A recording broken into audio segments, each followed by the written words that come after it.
Shalom, shalom, peuple de Dieu dans le Seigneur. Je suis votre esclave ici, le pasteur Béatrice Maluma. Je vais vous lancer l'invitation. Bien-aimé, ça c'est un rendez-vous à ne pas manquer. Bien-aimé dans le Seigneur, ça va être notre 13e méga conférence des femmes affranchies. Notre rendez-vous, ça sera le 30, le 1er, le 2 juillet 2017 à l'hôtel Sheraton ici. Je te lance l'invitation. Ça, c'est un rendez-vous à ne pas manquer. Dieu nous a donné un grand thème. Je suis tellement excité de ce thème. Dieu veut restaurer la maison qui a été détruite. Notre thème est la restauration de la gloire de Dieu. Parce que Dieu veut te restaurer. Dieu veut restaurer sa gloire dans ta vie.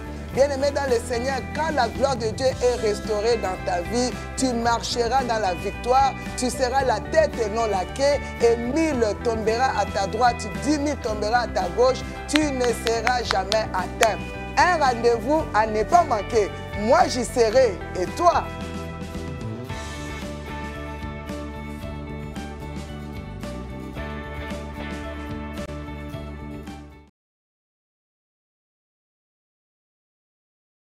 Shalom, shalom, peuple de Dieu. En islam, étant qu'une ex-musulmane, je vais dire salam à tout le monde. Je suis Sekina Karim. J'ai 36 ans, née d'une famille musulmane.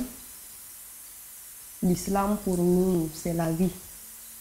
Disons, pour moi, c'était la vie, quoi. Jusqu'à ce que je vois Jésus. Je cherchais Allah, le Dieu de l'islam, mais c'est Jésus que j'ai vu. J'ai cherché Allah. J'ai cherché le véritable Dieu, étant une musulmane, mais j'ai vu Jésus. Pour moi, c'est le véritable, quoi. Je suis née dans une famille musulmane. Mon père, c'est un El Hajj. Il est vivant. Ma maman, elle est décédée. Je suis togolaise de nationalité et vivant en Allemagne depuis 2002. Depuis bas âge, c'est l'islam. Je suis née dans l'islam. J'ai fait l'école coranique depuis 4 ans jusqu'à quitter le pays. Je connais le Coran. Je lis le Coran. Mais je ne comprends pas tous les versets du Coran. Je cherchais Dieu en Europe ici. À travers les situations que j'ai vécues dans l'Europe, dans l'Allemagne, j'ai commencé par chercher Dieu. Car étant musulmane, j'envoyais de l'argent aux imams. Parce que chez nous les musulmans, si tu cherches la grâce, il faut envoyer de l'argent pour des gens qui connaissent le Coran, pour qu'ils prient pour toi. Il faut toi-même parfois assister, il faut acheter des moutons pour faire des sacrifices, lire le Coran pour que les choses marchent. Donc tout cela j'ai fait. J'envoyais de l'argent, on me faisait des prières, mais rien ne marchait. Je faisais tout, mais ça ne marchait pas. À un moment donné, moi-même, j'ai décidé de chercher Dieu intimement. J'ai commencé par lire le Coran. Et je ne sais pas comment, je ne comprenais pas les versets. Je lisais, mais je ne comprenais rien.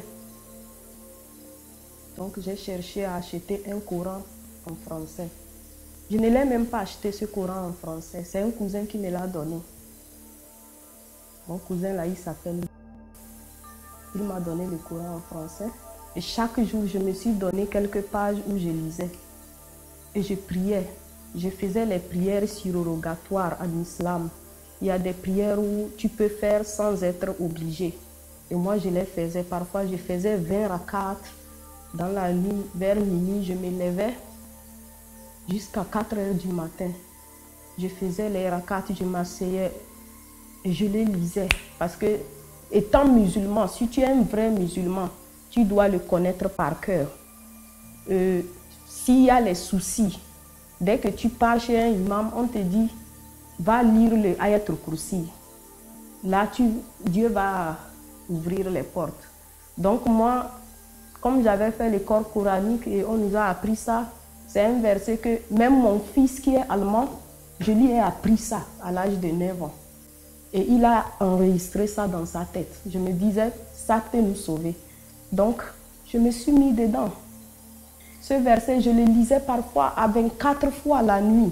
Ce n'est pas un verset qui est court. Parfois 99 fois. Parce que le chapelet musulman a 99 grains. Donc je le lisais. Ayatul Kursi. Je faisais les nafoulas, les prières surrogatoires. Je cherchais vraiment Dieu. Mais je ne voyais pas Dieu. Dieu était loin de moi. Je priais jusqu'à, je ne sais pas, à mon âge. Est-ce qu'il y a les jeunes filles de mon âge qui prient comme ça? Je me demandais ça parfois et je disais, mais papa, pourquoi moi je prie et puis tu ne me réponds pas?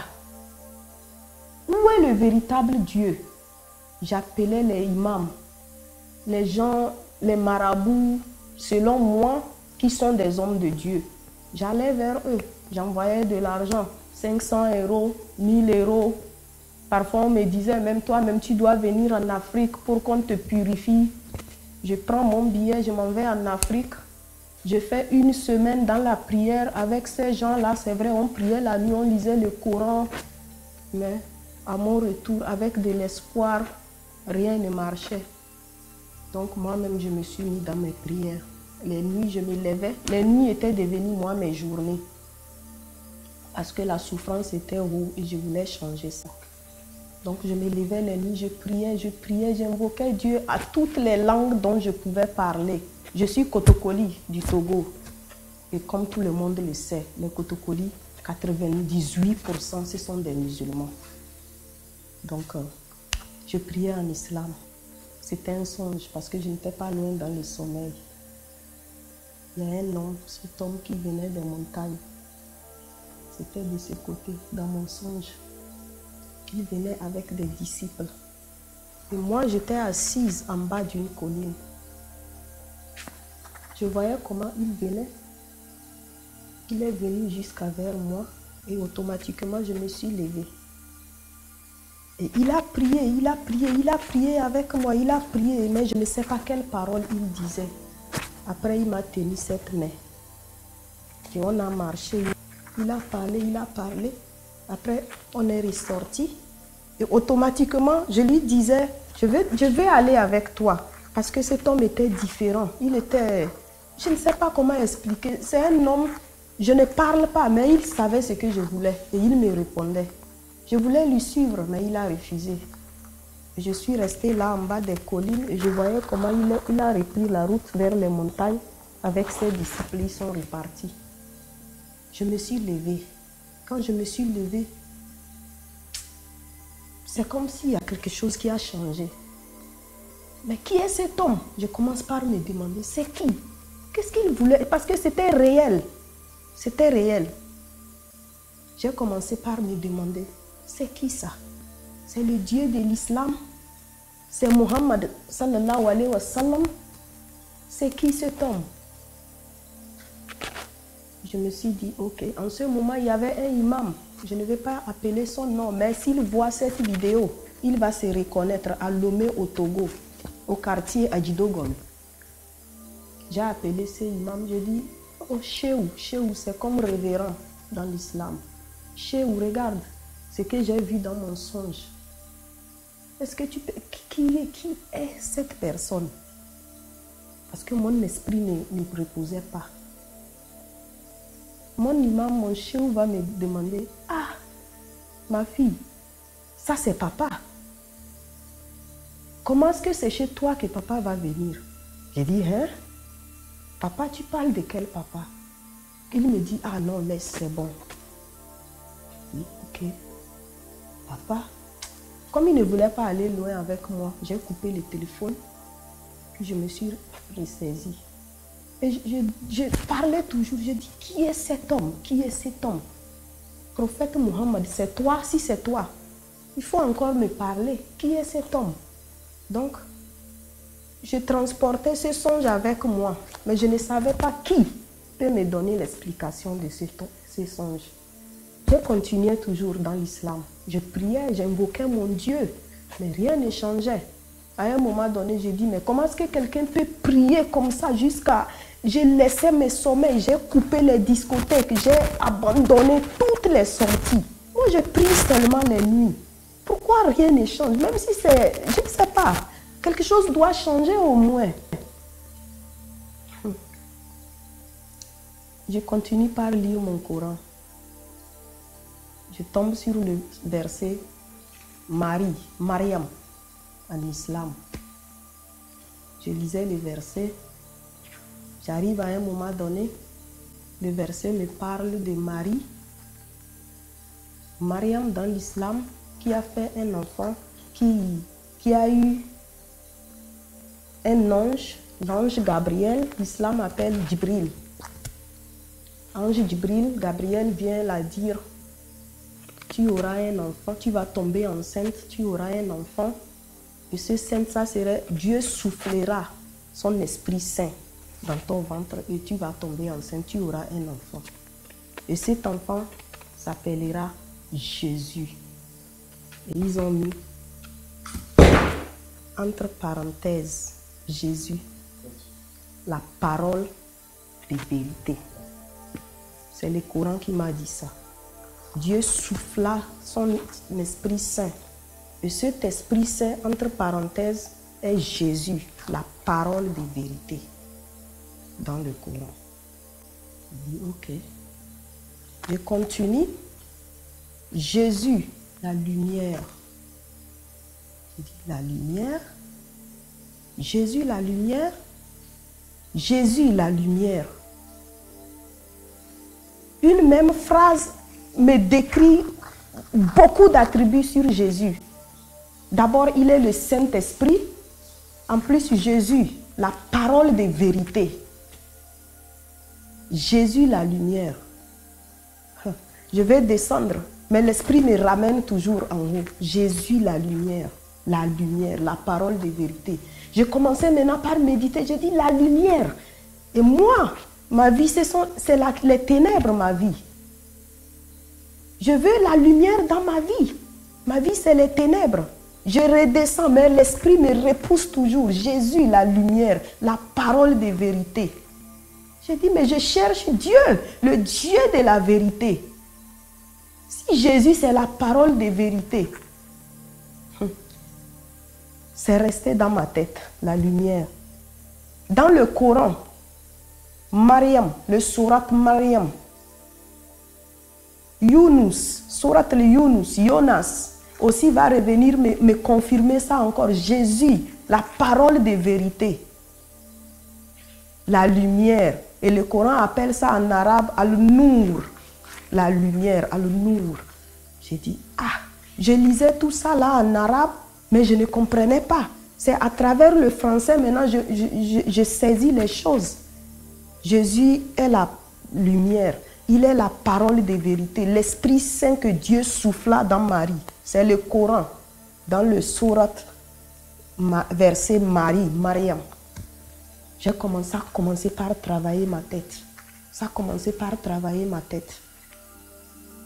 Je continuais toujours à lire le Coran. Je continuais à lire le Coran. Un jour, je tombe sur un autre verset qui me parle de mon ex-Azon, qu'il avait eu une conversation avec Dieu parce qu'il recevait les révélations. Et quand il recevait les révélations, à un moment donné, il se doutait. Est-ce que cela venait de Dieu? Donc dans le Coran, Dieu va lui dire, si tu doutes des révélations, va vers les gens du livre. Et puis ils ont mis entre parenthèses les chrétiens dans mon Coran. Tout le monde peut aller chercher dans Surat al-Yunus. Le prophète Mohammed, notre prophète de l'islam, doutait. Et Dieu va lui envoyer vers les gens du livre, les chrétiens. C'est là où je me suis dit, moi aussi, je commence par douter vraiment je ne doute pas du Coran parce qu'il y a la parole de Dieu dans le Coran. Mais il faut que je cherche un peu qui est Jésus, cette lumière-là, parce que j'ai besoin de la lumière. Donc, ça m'a poussé parce que dans mon entourage, il n'y a que des musulmans. Mes cousins, toutes les connaissances, il n'y a que des musulmans. Je vais aller demander qui. Et je me suis dit, je vais acheter une Bible. À travers la Bible, moi-même, je vais lire et je vais savoir qui est Jésus vraiment. Donc, je travaille je travaille à la caisse dans une entreprise et souvent, il y a les gens qui venaient acheter les choses. Donc, si c'est un peu ennuyant pour eux, ils s'arrêtaient devant ma caisse, ils causaient avec moi, d'autres me posaient leurs problèmes et je leur disais, ah, tu sais, tu es de quelle religion? Ils disent, je suis chrétien. Je dis, va acheter la Bible, lis la Bible, Dieu va t'aider. Et il y a une copine qui vient souvent m'attendre, elle me dit, mais toi là, accepte Jésus, toi tu es en train de parler la parole de Dieu aux gens et puis tu dis, tu es musulman, tu es musulman. J'ai coupé contact avec elle. Mariette, si tu me vois, merci pour la Bible que tu m'as donnée. Donc, c'est cette Mariette-là, quand je cherchais la Bible, je ne savais pas où la trouver. Je parlais un jour avec elle et puis elle m'a dit, ah, j'ai une Bible, je vais te donner une Bible, c'est Kina. J'ai dit, ok. Et elle m'a amené la Bible, elle me l'a mis dans ma boîte postale. Je suis revenue du boulot, j'ai trouvé la Bible. J'ai pris la Bible, je l'ai mis sur ma table au salon. Mais je ne l'ai jamais ouvert. Et pourtant, ça me poussait toujours à chercher qui est Jésus. Mais moi, j'allais vers mon Coran. J'avais le Coran sur la table et la Bible aussi, les deux. Mais je faisais toujours l'islam. Jusqu'à un jour, j'ai fini de faire mes ébullitions. Parce qu'en islam, nous, on fait les ébullitions pour prier. J'ai fini de faire mes ébullitions. Je m'en vais commencer, j'ai appelé parce que pour prier, il faut faire une appel. Donc, j'ai fait cet appel de l'islam, j'ai commencé ma prière. J'ai mis ma tête. Dès que tu pries, tu mets la tête par terre. J'ai mis ma tête, je commence par faire en même temps. Subhana rabbiyal a'la wa bihamdihi. Ça, on fait ça 3 fois avant de se lever. Mais pour vous dire la vérité, moi je ne connais pas tout ça là, ce que ça veut dire, parce que je ne comprends pas l'arabe. Mais je connais, on m'a appris comment prier. Donc toutes ces choses-là, je les récitais. Il y a certaines que je comprends, mais il y a certaines choses que je ne comprends pas. Donc je mets ma tête en même temps, je fais Subhana rabbiyal a'la wa bihamdihi. Je vois la croix de Jésus. Je me lève. Ça m'a fait comme si quelque chose ne va pas. Je me suis levée, je me suis assise. J'ai dit, ce n'est pas possible. Je me relève, je m'assois et je fais Assalamu alaikum wa rahmatullahi. Je tourne ma tête de ce côté comme dans la prière islamiste. Je vois encore la croix. Je me suis levée. Ma maison est devenue comme partout, c'est la croix. Je me tourne, c'est la croix. Je ne pouvais plus continuer la prière. Je me suis levée, allée vers ma table. Je me suis assise là-bas. Et la Bible, elle était là, mais je ne l'ai jamais touchée. Ça m'a bouleversée. Je suis partie me coucher. Mais après, je me suis encore levée. Et ça me poursuivait. Même quand je ferme mes yeux, je voyais la croix. Je me suis dit, je deviens folle ou quoi? Qu'est-ce qui ne va pas avec moi? J'ai continué les prières islamistes. Je ne sais pas qu'est-ce qui me poussait. Je n'arrivais pas à toucher la Bible. Et pourtant, je voulais chercher qui est Jésus. Et l'histoire de la croix là me poursuivait jusqu'à un jour. J'étais là, j'ai dit, il faut que je prenne la Bible pour lire, pour voir vraiment qui est Jésus. J'ai pris la Bible. J'ai ouvert la Bible. Et je crois que je suis tombée sur Matthieu. J'ai lu cette nuit-là la Bible jusqu'à... Je n'ai pas regardé l'heure. À un moment donné, je voyais qu'il faisait tard, 4 heures, je ne sais pas. Ça m'a apaisé le cœur. Ça m'a vraiment apaisé le cœur que j'ai passé des heures sans savoir. Après, je suis partie me coucher. Je suis partie me coucher. Je continue. C'est là où j'ai commencé par chercher sur Jésus. J'ai commencé par lire la Bible, mais je ne pouvais pas abandonner l'islam. Maintenant, je faisais les deux, la Bible et le Coran. La Bible et le Coran. Je commençais maintenant par... Je ne sais même pas qu'est-ce qu'il faut faire. Mon esprit était agité. Un jour, je finis de prier. J'ai pris l'islam et puis j'ai pris la Bible. J'ai fini de prier. Je suis partie me coucher. Je vois un songe parce que je ne dormais pas. Il y a 2 terrains de football qui vont arriver. Il y a un terrain qui vient de ce côté et puis il y a un autre. Quand celui-là vient, l'esprit me disait, quitte ce terrain, va de l'autre côté en haut, tu seras sauvé. Et celui-là dont on me disait de quitter, elle venait de ce côté, elle partait. Et puis il y a un autre qui affranchissait, tu seras sauvé. Quitte ce terrain, tu seras sauvé. Je me suis levée. J'ai dit, mais qu'est-ce qui ne va pas vraiment avec moi? Je suis malade. Qu'est-ce qui ne va pas? C'est quoi encore cette histoire? Quel terrain je dois quitter? Quand ça parlait, moi je me suis dit, peut-être c'est mon petit parce que lui joue le football. Peut-être je dois lui changer de club, moi je ne sais pas. C'était le même nuit. Je me suis levée, j'ai prié, j'ai dit, mon Dieu, mon Père, aide-moi papa, aide-moi s'il te plaît. Je priais maintenant en ma langue, parfois français, parfois kotokoli, parfois le mina, tout était mélangé. Je me suis recouchée le même nuit. L'esprit va m'amener quelque part, dans une église. Dans une église, les gens louaient Dieu. Les gens chantaient, les gens louaient Dieu. Et moi, j'étais devant quelque part.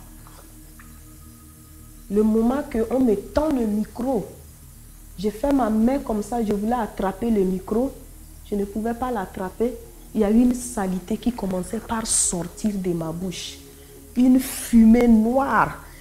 Je ne peux pas expliquer qu'est-ce que c'était. Ça sortait de ma bouche. Je mettais ma main, j'enlevais. Ça ne s'arrêtait pas. Je voulais cacher devant le public, mais ce n'était pas possible. Je mettais mes doigts, j'enlevais. Je mettais mes mains, j'enlevais. Jusqu'à un moment donné, j'ai pu enlever cette saleté. J'ai tendu ma main, en même temps, j'ai pris le micro et puis je me suis réveillée. Quand je me suis levée, mon corps commence par trembler. Je dis, mais ça c'est quoi? Même étant levée, je mettais ma main, toujours chercher, mais je vois que non, je suis en réalité maintenant, il n'y a rien. Mon corps tremblait, ça tremblait. J'ai prié, j'ai dit, oh papa, qu'est-ce qui ne va pas vraiment avec moi, Sekina? Qu'est-ce qui ne va pas? Aide-moi, Seigneur. Mon Dieu, mon Père, aide-moi. Je priais maintenant les 2 prières. Je commençais par fouiller maintenant sur les YouTube pour voir comment les chrétiens prient même.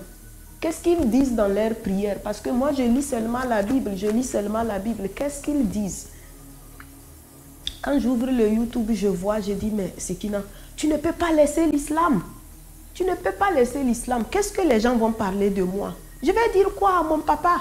Lui qui se dit imam, il est grand, l'islam. Je me suis recouchée. Après, je me suis réveillée. Je continuais les 2. Je dis, vraiment, mon Dieu, si tu es vraiment le Dieu qui est de la Bible, si c'est toi le véritable Dieu, fais-moi encore un signe. Je vais aller me coucher un jour. C'était comme un songe parce que tous ces moments, moi je ne dormais pas beaucoup. Si je dors, c'est 2 heures, 3 heures, ça me suffit. Si c'est plus que 4 heures, c'est comme si je manque certaines choses. Il faut que je me lève. Donc je m'en vais me coucher. D'un coup, c'est une lumière. Une lumière. Ça venait aussi de ce côté. Une lumière forte. Ça avait une forme de la croix. Ça venait comme ça me frappait les yeux et puis ça repartait. Ça venait, ça me frappait les yeux, ça repartait. Parfois, c'est dans le songe, mais je vais ouvrir mes yeux, mais je n'arrivais pas à ouvrir mes yeux. La lumière était forte, une lumière blanche, ça n'a pas de couleur. Je me suis isolée de tout le monde. J'étais tellement dans un autre monde. Je parlais maintenant à chaque seconde qui me venait à la tête. Mon Dieu, aide-moi. Le Dieu de la vérité, c'est toi que je cherche. Toi, le Dieu de la vérité. Je ne sais pas où tu es, mais c'est toi que je cherche. Que tu sois, je ne sais pas où. Montre-moi encore. Je priais. Cette lumière-là m'a frappé les yeux 3 nuits. À un moment donné, je commençais par sentir que cet œil commençait par ne pas être bien. Je me suis levée la nuit là, j'ai prié et je voyais déjà clair. C'était clair que c'est Dieu qui me parlait. Parce que quand la lumière me frappait, ce n'était pas de ce monde. Je ne sais pas comment l'expliquer. Mais c'était une autre réalité. Ce n'est pas explicable. 3 jours après, j'étais troublée. Mais j'ai commencé par accepter Jésus-Christ dans mon cœur. Mais je ne pouvais pas dire à quelqu'un. Je lisais toujours la Bible. Je commençais encore par m'enfoncer dans la Bible. Je lisais. Et le Coran aussi. Je faisais maintenant les deux. Un jour, je me suis dit que je suis malade. Peut-être que je suis malade. Il faudrait que peut-être j'appelle, comme je ne veux plus appeler mon chéou pour lui demander les prières, je vais appeler un prophète que j'ai vu, c'est un ex-musulman. Quand je cherchais maintenant les ex-musulmans pour pouvoir voir qu'est-ce qui les a poussés à devenir chrétiens, je fouillais maintenant, j'ai trouvé un prophète qui est ex-musulman de la Côte d'Ivoire. Je lui ai appelé. Quand je lui ai appelé, je lui ai dit que moi je crois que je suis malade. Est-ce que tu peux prier pour moi? Il me dit, oui, il peut prier pour moi. Mais il va me dire une chose. On n'a qu'à faire le Skype. Comme ça, il va me voir, comme ça, il peut prier. Quand j'ai allumé le Skype, le monsieur me dit, toi là, viens servir Dieu. Dieu t'appelle. Dieu t'a appelé pour servir Dieu. J'ai dit, ah, il me raconte quoi? Je veux que tu pries pour moi. Prie pour moi parce que moi, j'ai des problèmes ici. Il me dit, non, toi, tu dois servir Dieu. Tu dois servir Dieu. Après, je dis, mais qu'est-ce que celui-là, il raconte? Je veux l'huile parce que j'ai vu que tu as l'huile que tu donnes aux gens ou bien, je ne sais pas, tu vends-moi ça pour que je puisse déranger les trucs qui me dérangent. Il m'a parlé de servir Dieu, de servir Dieu. Moi, j'ai voulu seulement son huile. J'ai pris l'huile, j'ai eu l'huile. Il a donné ça à une femme. La femme m'a envoyé ça. Et puis, j'ai pris son huile. J'ai mis, le jour-là, j'étais hors de moi. J'ai mis l'huile sur ma tête. Je parlais maintenant. J'ai dit, je dégage tous les esprits qui me dérangent maintenant. Je neutralise tout. Quand j'ai mis l'huile, je suis allée sur YouTube. Le moment là, je commençais par regarder, comme je vérifiais les trucs, je voyais les femmes qui prêchaient, mais la femme qui m'a attirée, que je pouvais un peu comparer à l'habillement de l'islam, c'est l'habillement qui m'a poussée à cliquer sur la vidéo de Maman Béatrice Malouma. J'ai vu comment elle était habillée, j'ai dit, mais celle-là, elle est chrétienne et puis elle est habillée comme les musulmanes comme ça, je vais écouter ce qu'elle parle. Donc, j'écoutais ces messages parfois, mais ce jour-là, excusez-moi, hein, moi je vis en Allemagne, mon français n'est plus correct. Ce jour-là, j'ai mis l'huile du prophète sur ma tête.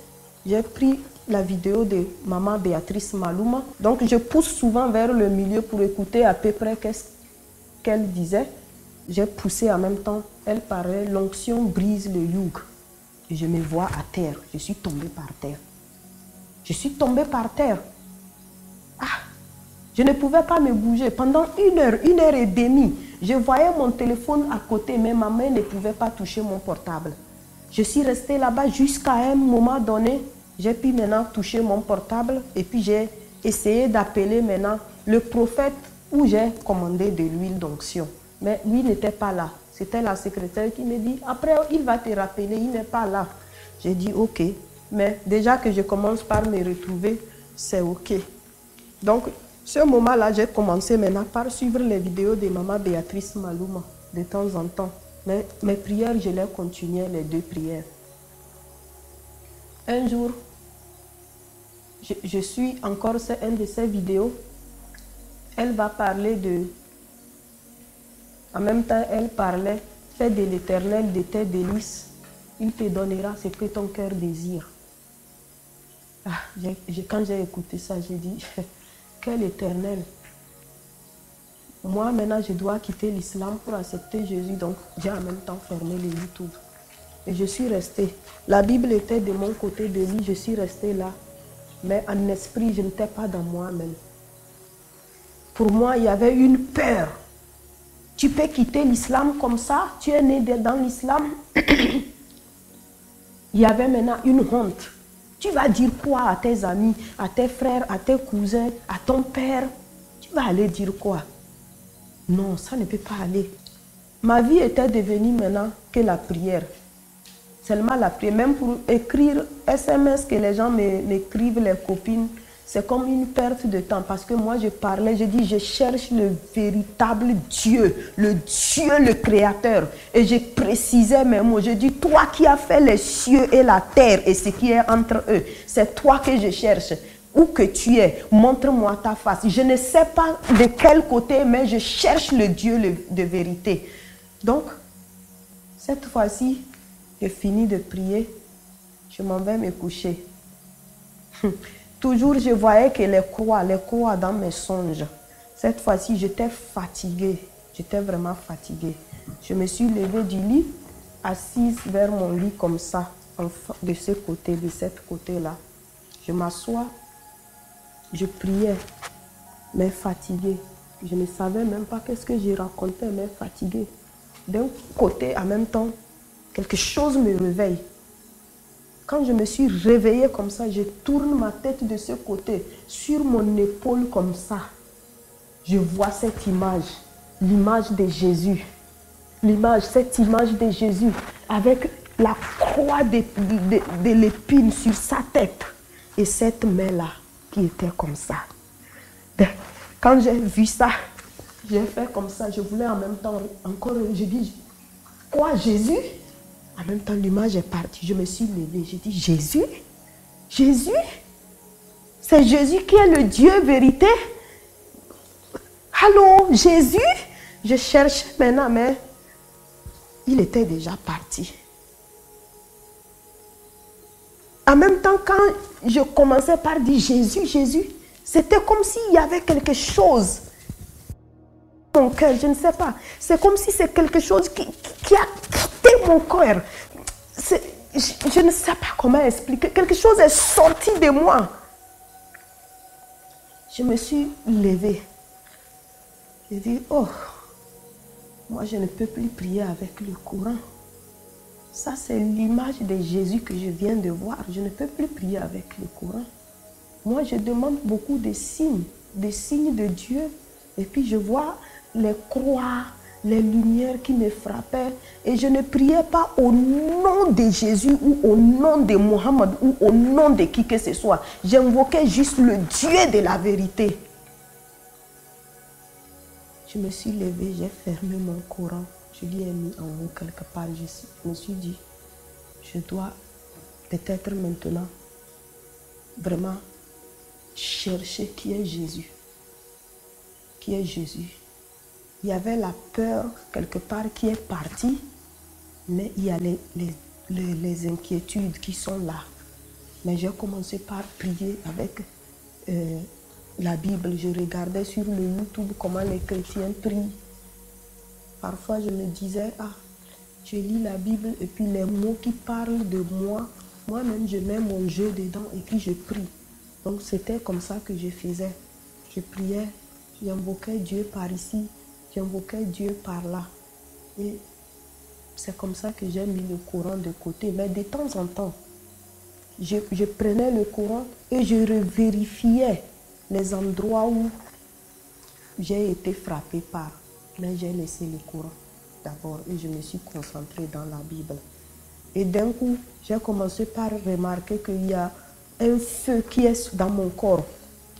Même quand je vous parle maintenant, souvent ici, là, ça me brûle sur mon cou comme ça, dans mes mains, ça brûle. Parfois, je touche mon fils, je dis, viens Samir, touche voir, est-ce que ça te brûle? Il me dit, non maman. Je dis, mais moi, ça me brûle dans mes mains, partout sur mon corps, ça me brûle. Je ne supporte pas. Qu'est-ce qui ne va pas avec moi? Mais je priais. Dans ma gorge, ça brûle. Même quand je vous parle, là, il y a un feu qui brûle dans ma gorge. Donc, j'ai accepté Jésus comme ça, mais je n'allais pas à l'église. Kojo, ce frère-là, il m'appelait souvent, il me demande, ça va? Je dis oui. Mais bien, on va aller à l'église. Je dis après, une autre fois. Donc, je remettais ça. Mais je continuais mes prières. Je continuais par faire mes prières. C'est comme ça que je suis tombée sur une vidéo, Église universelle. On parlait de la foi d'Abraham. Abraham a été puissant jusqu'à... Il est parti vouloir sacrifier son fils Isaac. Et ça m'a touchée. J'ai dit, oh, comment quelqu'un peut avoir une foi jusqu'à son propre, l'unique fils? Il va aller sur la montagne et lui sacrifier. Est-ce que moi je peux avoir cette foi aussi d'aller me présenter dans une église devant les gens pour dire ce que j'ai vécu? Est-ce que je peux avoir cette foi-là, mon Dieu? Aide-moi si c'est ce que tu veux de moi. Aide-moi, oriente-moi parce que je n'ai plus de volonté, moi. Depuis ce moment, je ne peux plus me fâcher. Même si mon enfant me fait quelque chose et puis je lui donne un coup, je vois que mon corps tremble. C'est comme si, pourquoi tu fais ça? C'est par amour. De toute façon, la voix me dit, c'est par amour. Même mon petit frère, il fait des conneries avec de l'argent. Quand je vais me fâcher, je lui gronde. La voix me répète en même temps, c'est par amour, c'est par amour. Si tu fais ça, tu ouvres les portes, c'est par amour. Et je me ressaisis. Donc quand j'ai écouté la foi d'Abraham prêcher sur le YouTube, je me suis dit, ok, je vais aller faire une offrande dans l'église. Et l'église, ce n'était pas à côté de moi, c'était 1h30 comme ça chez moi, Munich. Je dis, il faut que je fasse ça. Et en même temps, Dieu me dit encore, les choses commencent par se gâter dans ma vie, par ici, par là. Dieu me dit en même temps, tu as honte de moi, j'aurai honte de toi. Cette phrase venait toujours. Si tu as honte de moi, j'aurai honte de toi. Si tu as honte de moi, c'est là où je me suis levée un bon matin. Je me suis dit, je vais aller à l'église. Je vais aller à l'église pour faire un don pour que Dieu me donne la foi d'Abraham. Donc je suis partie à l'église. En partant à l'église, j'ai failli faire un accident. Sur l'autoroute allemande, les gens conduisent comme ils veulent.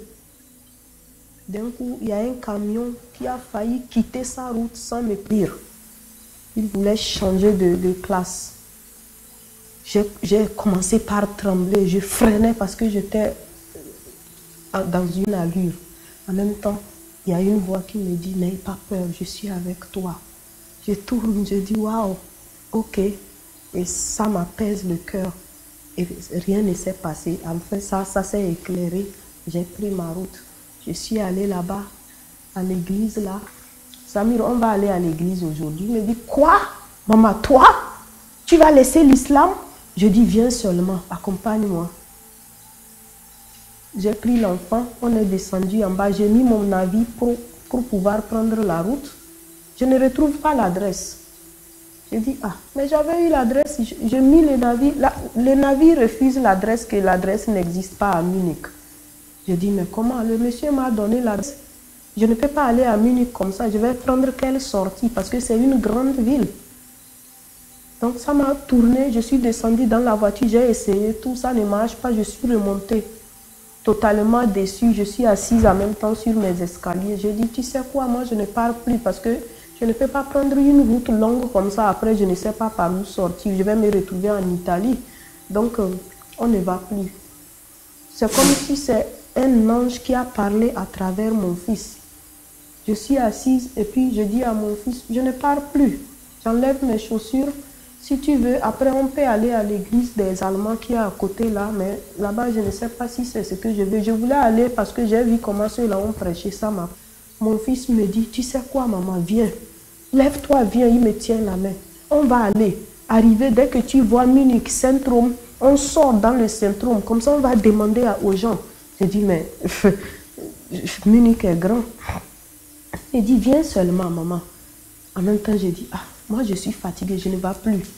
L'enfant va me dire quelque chose qui va me frapper. Il me dira, maman, c'est toi qui m'as dit de ne jamais abandonner, même quand c'est dur. Et toi, tu abandonnes, maman. Tu abandonnes. Et pourtant, tu m'as dit de ne jamais abandonner. Quand il a dit ça, je dis, ah, il faut que je me lève. Sinon, l'enfant, là, un jour, quand je vais lui dire, n'abandonne pas, il va dire, mais toi aussi tu l'as fait. Donc j'ai pris les paroles de l'enfant. À travers ces paroles, je me suis levée. Et je suis partie. Je suis descendue en bas. Et finalement, on est descendu dans la voiture. Je retape l'adresse. Et l'adresse ressort maintenant. Et ça m'indique maintenant le lieu. Je dis, mais c'est pas possible. On a fait ça là pendant 30-40 minutes. Et puis on a pris la route. Arrivé là-bas, on a trouvé l'endroit.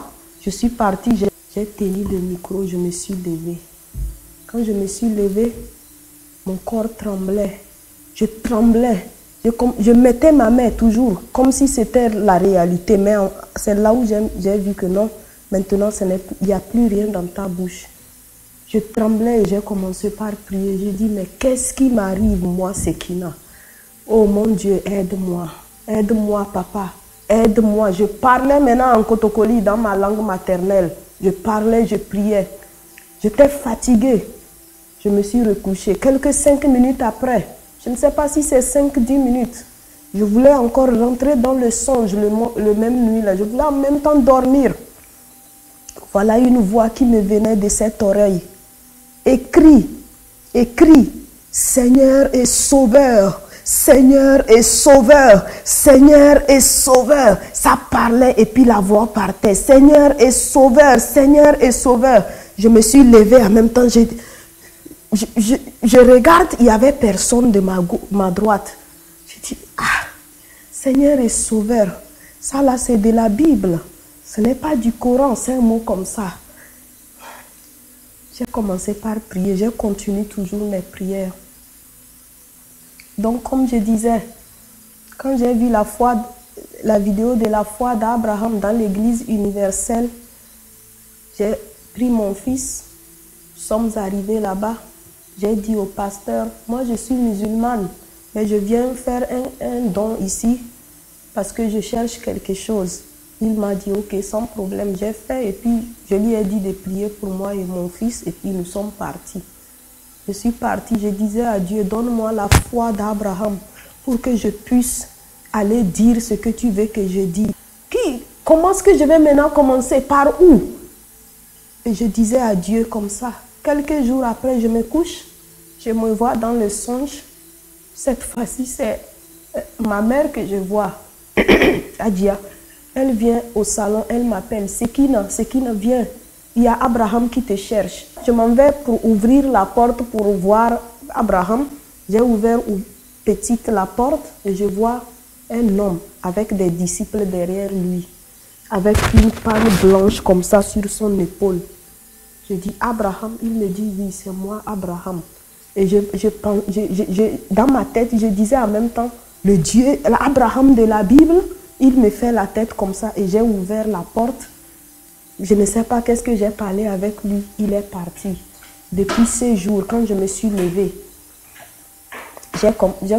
c'était clair pour moi, je disais, il faut que je témoigne, il faut que je cherche une église où je vais parler de tout ça là. Il faut que je parle parce que je ne peux plus me taire. Si Dieu me dit, si tu as honte de moi, j'aurai honte de toi. Là, je ne peux plus vivre comme ça. C'est ce qui m'a poussé maintenant à chercher une église pour venir témoigner. Mais ça n'a pas été facile. Le moment que j'ai abandonné le Coran complètement pour me mettre dans la Bible, c'était les combats. Je voyais tous les temps les serpents, les gens qui me poursuivaient, les animaux. Un jour comme ça, je me couche après la prière, un gros serpent, je ne sais pas comment l'expliquer, qui vient vers moi avec une allure. D'un coup, cet homme vient, il attrape ce serpent à la tête. Il a pincé jusqu'à la bouche du serpent et sorti par dehors. J'étais là avec la peur, je tremblais. Je dis, mais comment lui il peut attraper un serpent jusqu'à ce niveau? Et il me regardait dans les yeux, il me dit, n'aie pas peur, je suis avec toi. Je dis, oh waouh. Je me suis levée. Toujours c'était des combats. Tantôt, je voyais certaines façons des êtres, je ne sais pas comment expliquer. C'est comme si c'est en bas un être humain, en haut un animal.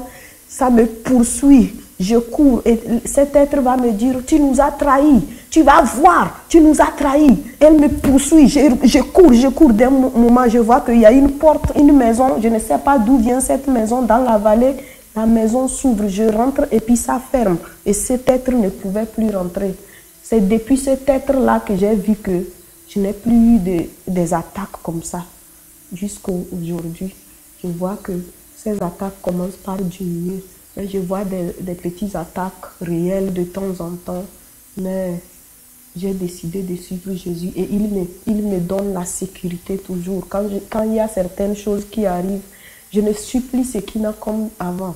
Ce qu'il y a d'avant, quand tu me fais quelque chose, je vais te donner le coup, je vais te rendre ce que tu m'as fait. Mais je ne peux plus le faire parce qu'il y a quelque chose qui est changé en moi. Même un enfant, mon fils même, je ne peux plus lui dire un mot sale. Je ne peux même plus... Il y a quelque chose qui a complètement quitté ma vie. Je suis restée maintenant dans l'adoration. C'est comme ça que j'ai contacté maman Béatrice, comme j'ai vu qu'elle est à Paris. J'ai dit, il faut que je témoigne. Mais comme elle est dans mon témoignage, c'est chez elle que je vais venir témoigner. C'est vrai. Le prophète qui me disait, toi, tu es appelé, va, accepte Dieu. Tu dois servir Dieu. Je vais un jour aller vers lui parce qu'il sait, je lui ai dit que je vais témoigner parce que maman Béatrice, elle est dans des niveaux de mon témoignage. Il m'a dit, va. Donc, c'est comme ça que je suis venue vers elle. Et j'ai fait mon baptême maintenant. Quand j'ai fini de faire mon baptême, je suis rentrée en même temps. Je vois dans mon songe un homme qui vient. Il y a une personne malade. Et cet homme va me dire, prie pour elle. J'ai prié pour la personne. Et cet homme va me dire, prends de l'huile et mets l'huile sur la tête. Je dis, je peux le faire. Il me dit, oui, fais ça. Et j'ai pris l'huile. J'ai arrosé sur la tête de la personne. Je priais et je me vois réveiller. Ce sont des choses comme ça que j'ai vues. Tantôt, je me vois dans un monde. Il y a des groupes, milliers de personnes. Et quelqu'un vient de ce côté, il m'appelle avec une coupe dans la main. Il me remet la coupe dans ma main. Donc, c'est ce que je vis. Et moi, je crois que Jésus est réel. Dieu est vivant. Ceux qui vont écouter ce message, ce n'est pas moi qui parle. Mais c'est quelqu'un qui m'a poussé de venir parler. Je ne parle pas ça de moi, mais moi je suis une musulmane, une ex-musulmane, disons. Je cherchais le véritable Dieu, mais c'est Jésus que j'ai vu. Je ne peux pas cacher ça au monde entier. Je ne peux pas le cacher. Je cherchais Dieu, le Dieu de la vérité. Mais c'est Jésus que j'ai vu. À travers les paroles du Coran. Le Coran me dit, Dieu souffla son Esprit Saint dans Marie. Vous pouvez aller contrôler mes frères musulmans, vous pouvez aller contrôler mes sœurs musulmans, ceux qui n'ont pas de religion, vous pouvez aller contrôler. Mais ce que je vais vous dire, si tu veux vraiment voir Dieu, prends le Coran ou la Bible qui est écrit en ta langue. Donc c'est ce qui m'a poussé à chercher un Coran en français. Dans le Surat Mariam, Surat Yonas. Si vous ouvrez ça, vous allez voir. Et si tu vois et que tu as peur, prends le courage, prie en ta langue, invoque Dieu. Tu dis, je cherche le Dieu de la vérité. Si vraiment tu cherches le Dieu de la vérité, tu l'y verras. Tu l'y verras. Je ne suis pas en train d'obliger qui que ce soit. Mais si tu veux voir Dieu, il faut invoquer le Dieu de la vérité, le Dieu de la lumière, le Dieu du Saint-Esprit. Et si tu es sûr de toi, il va se révéler en toi. C'est ce que j'ai fait. Et je crois que Dieu est vivant. Parce que quand on me parle de Dieu, il faut que je puisse voir Dieu. Moi, je priais, je faisais les nafles, je faisais les dons, les sacrifices. Je prenais mes derniers cents, j'envoyais aux imams, j'envoyais aux marabouts de me faire quoi que ce soit. Rien ne marchait. À un moment donné, je dis, mais je prie dans le vide. Finalement, les prostituées sont mieux que moi. Moi, je ne me prostitue pas en tant qu'une jeune fille. Je ne fume pas, je ne bois pas, je ne fais pas de bêtises. Pourquoi moi, ma vie est difficile plus que ceux qui sont dans le monde? Et pour moi, j'ai prié. Pourquoi cela ne passe pas? Donc, c'est à travers ces prières, je suis tombée dans le Coran qui me dit la parole de Dieu, la parole de vérité, Jésus, la parole de vérité, la lumière, Jésus. Il n'y a aucun autre salut en dehors du nom de Jésus. Il n'y a pas de salut. Toujours c'est la parole, cette parole. Toujours c'est la parole, cette parole.